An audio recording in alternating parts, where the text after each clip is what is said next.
अस्सलामुअलैकुम स्टूडेंट्स, मैं हूं हाफिज़ अब्दुल्ला और आप देख रहे हैं मैथ विद अब्दुल्ला। स्टूडेंट्स, इस वीडियो में हम 9th क्लास के मैथमेटिक्स की एक्सरसाइज 1.6 इसको सॉल्व करेंगे। इसका क्वेश्चन नंबर 1 हमारे पास है। कहते हैं यूज मैट्रिसेस। मैट्रिसेस को आपने इस्तेमाल करना है, कालबों को इस्तेमाल करना है। इफ पॉसिबल, अगर मुमकिन हो, to solve following system of linear equations, linear equations के सिस्टम को सॉल्व करने के लिए बाय मेट्रिक इन्वर्जन मेथड, और दूसरा उसने हमें क्रैमर्स रूल ये मेथड बताया है। तो स्टूडेंट्स टोटल 2 मेथड उसने बताए हैं। इस वीडियो में हम मैट्रिक्स इन्वर्जन मेथड, इस मेथड से क्वेश्चन को सॉल्व करेंगे। क्रैमर रूल से हम नेक्स्ट वीडियो में क्वेश्चंस को सॉल्व करेंगे। वीडियो चूंकि लेंथी हो जाती है, इसको शॉर्ट करने के लिए हम इस तरह क्वेश्चंस को डिवाइड कर रहे हैं। तो स्टूडेंट्स हमारे पास क्वेश्चन ये है, 2x minus 2y is equal to 4। ये एक लीनियर इक्वेशन है। इसके नीचे हमारे पास 3x plus 2y is equal to 6, ये भी एक लीनियर इक्वेशन है। दो यक दर्जी मसावात उसने इकट्ठी लिख दी हैं, इसको सिस्टम ऑफ लीनियर इक्वेशंस कहा जाता है। अगर आपके पास दो या दो से ज्यादा लीनियर इक्वेशंस यकदर्जी मसावात इकट्ठी आ जाए तो उनको आप सिस्टम ऑफ लीनियर इक्वेशंस कहते हैं। तो स्टूडेंट्स, इस लीनियर इक्वेशंस के सिस्टम को हमने सॉल्व करना है। सिस्टम को सॉल्व करने का मतलब यह है कि हमने इसमें जितनी लीनियर इक्वेशंस हैं उनमें जितने भी वेरिएबल्स यूज हो रहे हैं उन सब वेरिएबल्स को फाइंड करना है, उन सब वेरिएबल्स की वैल्यूज हमने फाइंड करनी है। तो स्टूडेंट्स, ये जो हमारे पास एक छोटा सा सिस्टम ऑफ लीनियर इक्वेशन है, इसमें एक x और एक y, दो वेरिएबल्स, दो अननोन, दो नामालूम मुतगय्यर हमारे पास हैं। इनको हमने फाइंड करना है, इनकी वैल्यू हमने फाइंड करनी है।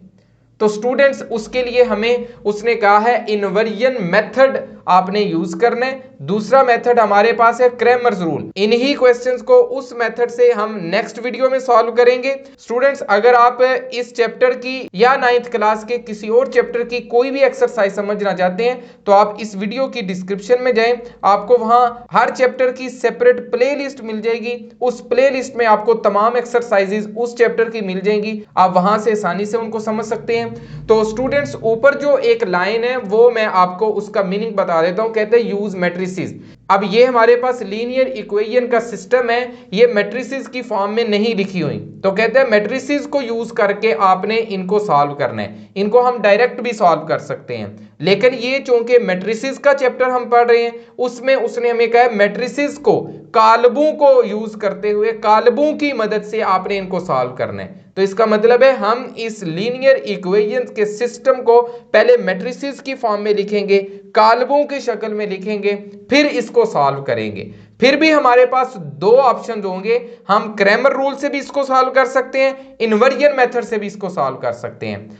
दोनों मेथड हमें आने चाहिए। अगर पेपर में वो हमें कहता है कि इस लीनियर इक्वेशंस के सिस्टम को कालबों की मदद से, मैट्रिसेस की मदद से इसको सॉल्व करें, तो अगर वो मेथड को मेंशन नहीं करता तो आप किसी भी मेथड से इसको सॉल्व कर सकते हैं। लेकिन अगर वो मेथड को मेंशन कर देता है कि इसको क्रैमर रूल से सॉल्व करें, या वो कह देता है इसको इन्वर्जन मेथड से सॉल्व करें, तो आप बाउंड हैं उसी मेंशन करदा मेथड से उसको सॉल्व करें। तो स्टूडेंट्स, आंसर दोनों मेथड से सेम ही आएगा, सिर्फ मेथड डिफरेंट है। तो कहते हैं इफ पॉसिबल, अगर मुमकिन है। कुछ क्वेश्चन ऐसे हैं जिनमें मैट्रिसेस की मदद से इनका सॉल्यूशन पॉसिबल नहीं है, मुमकिन नहीं है। कब, वो हम आपको आगे जाके बताएंगे। कहते हैं solve the following system of linear equation, linear equation के सिस्टम को हमने सॉल्व करना है। तो स्टूडेंट, सबसे पहले हम इसको कन्वर्ट करेंगे कालबों की शक्ल में, मैट्रिसेस की फॉर्म में। तो स्टूडेंट्स, x के साथ जो भी वेरिएबल होगा उसको आपने इस तरह लिख लेना है, इधर y के साथ जो भी वेरिएबल होगा उसको आपने लिख लेना है, और इनके जो साइन है वो भी आपने साथ जरूर लिखने हैं। ये x के साथ जो 2 था उसका साइन उसके सामने लिखा होता है, वो है प्लस। अगर सामने नहीं लिखा तो वो प्लस है, तो +2 हमने इधर लिख दिया है। इस 2y का साइन उसके सामने लिखा हुआ है, तो -2 हमने लिख लिया है। अब ये 3x है, इसका मतलब है x के साथ 3 है, और 3 के सामने कुछ नहीं लिखा तो इसका मतलब है ये +3 है। अब y के साथ +2 है तो हम इसका 2 लिख देंगे, +2 या 2 एक ही चीज है। तो स्टूडेंट्स ये हमने कोफिशिएंट्स लिख लिए। अब हम लिखेंगे हमारे पास जितने वेरिएबल्स हैं x और y, इन दोनों को हम लिख देते हैं। इसके बाद स्टूडेंट्स आपने इज इक्वल टू लगाना है और इन दोनों को इस तरह लिख देना है और ब्रैकेट में क्लोज करके मैट्रिक्स की फॉर्म में लिख देना है। तो स्टूडेंट्स ये जो सिस्टम ऑफ लीनियर इक्वेशन था उसको हमने कन्वर्ट कर दिया है काल्बों की फॉर्म में, मैट्रिसेस की फॉर्म में। तो कैसे कन्वर्ट किया है ये भी एक स्टेप है, आपको पता होना चाहिए कि जब भी x के साथ जो भी है वो आपने लिखना है तो उसकी साइन आपने जरूर साथ लिखना है। वो +2 है तो +2 लिखें, -2 है तो -2 लिखें, उसकी अलामत उसके सामने होगी। ये x है, इसके साथ 3 है, +3 है तो वो भी लिखना है। ये y उसके साथ -2 था तो -2 लिखा है, y +2 था तो +2 लिखा है। अब जो भी वेरिएबल्स हैं दोनों आपने लिखने हैं। इधर भी 4 के साथ अगर माइनस होता तो हम -4 लिखते, 6 के साथ अगर माइनस होता तो हम -6 लिखते। अलामतें आपने जरूर लिखनी है। तो स्टूडेंट्स आपने इसका नाम रख लेना है a, इसका नाम आपने रख लेना है x, इसका नाम आपने रख लेना है b। तो स्टूडेंट्स उसने हमें कहा है इस सिस्टम ऑफ लीनियर इक्वेशंस को सॉल्व करना है, मतलब इसमें x और y जो अननोन है उनकी वैल्यू हमने फाइंड करनी है। तो स्टूडेंट्स ये जो दोनों अननोन है ये x मैट्रिक्स में पड़े हुए हैं, मतलब x मैट्रिक्स अगर हम फाइंड कर लें तो हमारे पास x ऊपर वाला होगा, y नीचे वाला होगा, तो ये हमारे पास अननोन की वैल्यू आ जाएगी। तो स्टूडेंट्स जो भी चीज हमने फाइंड करना होती है उसको हम एक साइड पे रख लेते हैं, जो चीज हमारे पास फाइंड करने के अलावा होती है उसको दूसरी साइड पे ले जाते हैं। तो इस a को हम दूसरी साइड पे ले जाएंगे तो ये a इनवर्स हो जाएगा और b पहले ही मौजूद है तो ये b उसके साथ मल्टीप्लाई हो रहा है। यहां आपने एक चीज याद रखनी है कि x की इस साइड पे a है तो ये जब a इस साइड पे आएगा तो b की भी इसी साइड पे आएगा, लेफ्ट साइड पे ही लिखा जाएगा। अगर आप a इनवर्स b की राइट साइड पे लिखेंगे तो आपका क्वेश्चन गलत हो जाएगा, क्योंकि मैं आपको पिछले वीडियोस में बता चुका हूं कि हमारे पास जो कम्यूटेटिव प्रॉपर्टी है विद रिस्पेक्ट टू मल्टीप्लिकेशन ये मैट्रिसेस में होल्ड नहीं करती, काल्बों में कम्यूटेटिव प्रॉपर्टी होल्ड नहीं करती। इसीलिए x की इस साइड पे है, लेफ्ट साइड पे a, तो आपने b की भी लेफ्ट साइड पे रखना है। अब आप सोचेंगे कि x के साथ a मल्टीप्लाई हो रहा था, आपने इधर आके इसको डिवाइड क्यों नहीं किया? तो स्टूडेंट्स ये मैट्रिसेस जब डिवाइड होते हैं तो a इनवर्स ही बनता है, ऊपर जाके a इनवर्स ही बन जाएगा।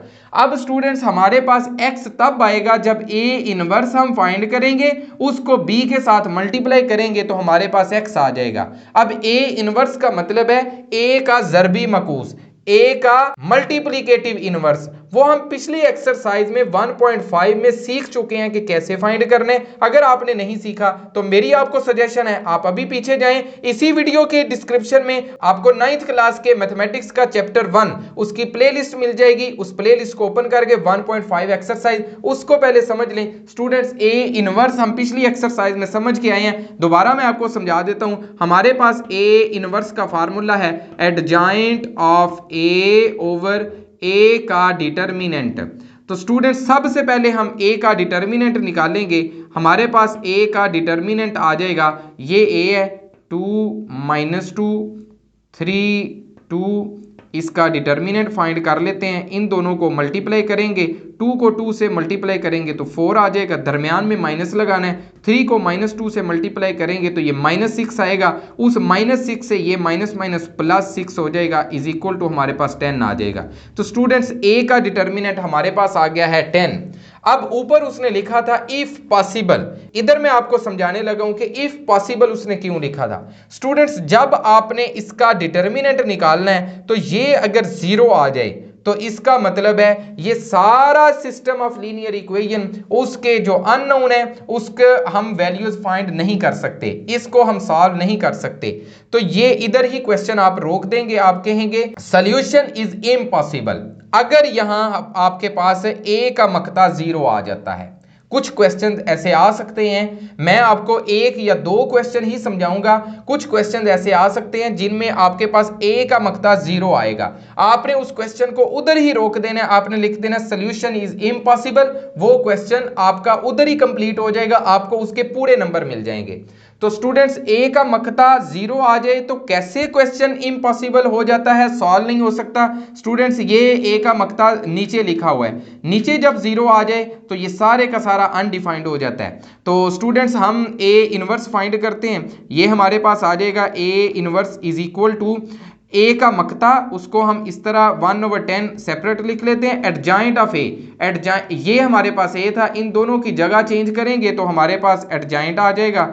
इन दोनों के साइन चेंज कर देंगे, ये -2 था +2 कर दिया, +3 का इसको -3 कर दिया। तो स्टूडेंट्स ये हमारे पास ए इनवर्स आ गया। ये 10 इसके नीचे था, फार्मूला के अकॉर्डिंग उसको हमने साइड पे 1/10 लिख दिया है। आपने भी इसी तरह इसको लिखना है। तो स्टूडेंट्स हमारा जो टारगेट है वो ए इनवर्स फाइंड करना नहीं है, हमारा टारगेट है एक्स फाइंड करना। अब x कब फाइंड होगा, जब a इनवर्स को हम मल्टीप्लाई करेंगे b के साथ। तो स्टूडेंट्स a इनवर्स को b के साथ मल्टीप्लाई कर देते हैं, हमारे पास x इज इक्वल टू आ जाएगा a इनवर्स, उसकी वैल्यू ये है 1/10, इसके साथ हमारे पास मैट्रिक्स है 2 2 -3 2, और इसके साथ b को हमने मल्टीप्लाई करना है। b मैट्रिक्स हमारे पास ये है 4 6। तो स्टूडेंट्स ये दोनों मल्टीप्लाई करने हैं, मल्टीप्लाई करना हम पिछली एक्सरसाइजेज में समझ आए हैं। तो स्टूडेंट्स इसको आप इससे मल्टीप्लाई कर दें तो ये 8 प्लस आपके पास 12 आ जाएगा। अब इस रो को इस कॉलम से मल्टीप्लाई करना है तो ये हमारे पास -12 + 12 आ जाएगा। तो स्टूडेंट्स ये आ जाएगा 8 + 12 ये 20, ये जो 10 है ये जो बाहर पड़ा हुआ है ये सब से डिवाइड हमने करना है, इससे भी डिवाइड कर देंगे। ये -12 + 12 ये 0, इसके साथ भी जो 10 है वो डिवाइड कर देंगे, ये आपने आखिर पे डिवाइड करना है। तो स्टूडेंट्स ये हमारे पास आ जाएगा 20/10 ये 2 आ जाएगा, और इधर 0/10 ये 0 आ जाएगा। तो स्टूडेंट्स ये हमारे पास x की वैल्यू आ गई है।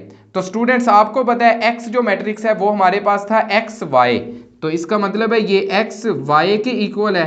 तो इसका मतलब है x इज इक्वल टू हमारे पास आ जाएगा 2 और y इज इक्वल टू हमारे पास आ जाएगा 0। तो स्टूडेंट्स यही हमारा सोल्यूशन सेट है। आप इसको सोल्यूशन सेट की फॉर्म में लिखें या ऐसे ही लिख दें, यही हमारा आंसर है, यही हमने फाइंड करना था। तो स्टूडेंट्स नेक्स्ट हमारे पास सेकंड पार्ट है, ये भी सिस्टम ऑफ लीनियर इक्वेशन है, इसको हमने सॉल्व करना है मैट्रिसेस की फॉर्म में लिख के कॉलमों की मदद से। तो स्टूडेंट्स सबसे पहला स्टेप हम ये करेंगे, इसको मैट्रिसेस की फॉर्म में लिखेंगे, उसके बाद इन्वर्जन मेथड से हम इसको सॉल्व करते हैं। x के साथ हमारे पास +2 है तो इसको +2 को लिख लेते हैं, y के साथ +1 है तो +1 लिख देते हैं, x के साथ 6 है प्लस का तो +6 लिख देते हैं, y के साथ +5 है तो +5।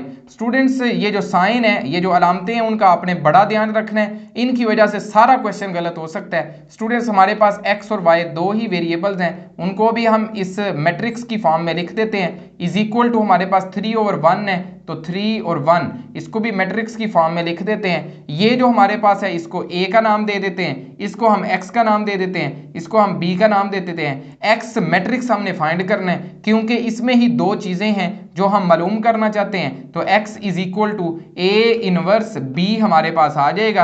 अब a इनवर्स हम फाइंड करेंगे, उसको b के साथ मल्टीप्लाई कर देंगे, ये हमारे पास असल खाका बन गया है कि क्वेश्चन को सॉल्व कैसे करना है। तो स्टूडेंट्स इसको हम a इनवर्स को पहले फाइंड करते हैं, इसका हमारे पास फार्मूला है adjoint of a over a का डिटर्मिनेंट। तो स्टूडेंट्स a का डिटर्मिनेंट हमारे पास आ जाएगा, ये a है 2 1 6 5, इसका डिटर्मिनेंट हमारे पास आ जाएगा 10 - 6 को 1 से मल्टीप्लाई करेंगे 6 तो ये 4 आ जाएगा। ये नॉन जीरो है, अगर यहां जीरो आ जाता तो हमने कहना था इसका सॉल्यूशन, इस सिस्टम ऑफ लीनियर इक्वेशन का सॉल्यूशन पॉसिबल नहीं है, हमने यहां लिख देना था, हमें 4 नंबर पूरे मिल जाने थे। ये लॉन्ग क्वेश्चन पेपर में स्टूडेंट्स आता है, लेकिन यहां ये जीरो आ गया, इसका मतलब है सॉल्यूशन पॉसिबल है। हम इसको जारी रखेंगे, a इनवर्स हमारे पास स्टूडेंट्स आ जाएगा 1/4, ये जो मकता आया था, डिटर्मिनेंट आया था, उसको 1/4 इस तरह लिख दिया।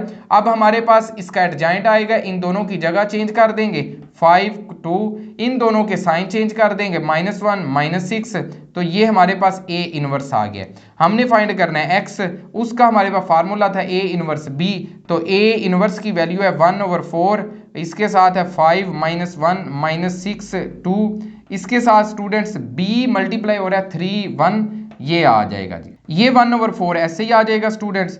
इन दोनों को मल्टीप्लाई करें, ये पहले रो कॉलम से मल्टीप्लाई हो जाएगी। 5 को 3 से मल्टीप्लाई करें तो ये 15 आ जाएगा। दरमियान में प्लस आता है लेकिन ये -1 तो ये -1 आ जाएगा, -18 आ जाएगा, +2 आ जाएगा। तो स्टूडेंट्स ये आ जाएगा 1/4 इंटू 15 में से आप 1 माइनस करें तो ये 14 आ जाएगा। इधर आपके पास -16 आ जाएगा। तो स्टूडेंट्स इसको आप 14 डिवाइडेड बाय 4 कर दें और -16 डिवाइडेड बाय 4 कर दें। ये जो 1/4 था उसकी वजह से 4 को अंदर सबसे डिवाइड कर दी है। तो स्टूडेंट्स ये कैंसिल होके हमारे पास आ जाएगा 7/2, इधर कैंसिल होके हमारे पास आ जाएगा -4। तो ये ऊपर वाला जो है ये x की वैल्यू है, नीचे वाली y की वैल्यू है। यही हमने फाइंड करना था, यही हमारा आंसर है। तो स्टूडेंट्स ये जो क्वेश्चन नंबर 1 है इसके 8 पार्ट्स हैं हमारे पास। इन्वर्जन मेथड से हमने 2 पार्ट्स आपके सामने सॉल्व कर दिए हैं, बाकी के 6 जो पार्ट्स हैं बिल्कुल सेम लाइंस के ऊपर हैं। आपको अगर मेथड आ गया, दुनिया का कोई क्वेश्चन आपके सामने आ जाए आपके लिए मुश्किल नहीं होगा। आपने मैथ में एक असूल अपना बना लें कि आप जस्ट मेथड सीखा करें, आपको मेथड आ जाएगा, दुनिया का कोई क्वेश्चन आपको मुश्किल नहीं लगेगा। स्टूडेंट्स मेथड मैंने आपको बताया है कि कैसे इनको मैट्रिसेस की फॉर्म में लिखना है, उसके बाद कैसे इनके नाम रखने हैं और x हमारे पास क्या आ जाएगा, उसके बाद a इनवर्स फाइंड करके b के साथ कैसे मल्टीप्लाई करना है। ये सारी चीजें पिछली एक्सरसाइजेज में हम समझ के आ चुके थे। स्टूडेंट बाकी के रिमेनिंग जो क्वेश्चन है आप आसानी से कर सकते हैं। नेक्स्ट वीडियो में हम आपके लिए लेकर आएंगे कि यही क्वेश्चन अगर आप क्रैमर रूल से करना चाहते हैं तो वो कैसे कर सकते हैं। तो स्टूडेंट्स अगर आपको वीडियो पसंद आई है, पढ़ाने का तरीका पसंद आया, चैनल को सब्सक्राइब कर लें, बेल आइकन को प्रेस कर लें। चैनल का लिंक अपने दोस्तों के साथ, क्लास फेलोज के साथ जरूर शेयर किया करें। यहां मैं आपसे एक रिक्वेस्ट करूंगा, किसी भी वीडियो को अगर आप स्टार्ट करें उसको एंड तक देखा करें, चैनल के ऊपर इसका बड़ा पॉजिटिव इंपैक्ट पड़ता है। तो स्टूडेंट्स मेहनत जारी रखें, आपके एग्जाम नजदीक आ रहे हैं, अपनी मेहनत को जारी रखें। तो स्टूडेंट्स नेक्स्ट वीडियो तक अल्लाह हाफिज।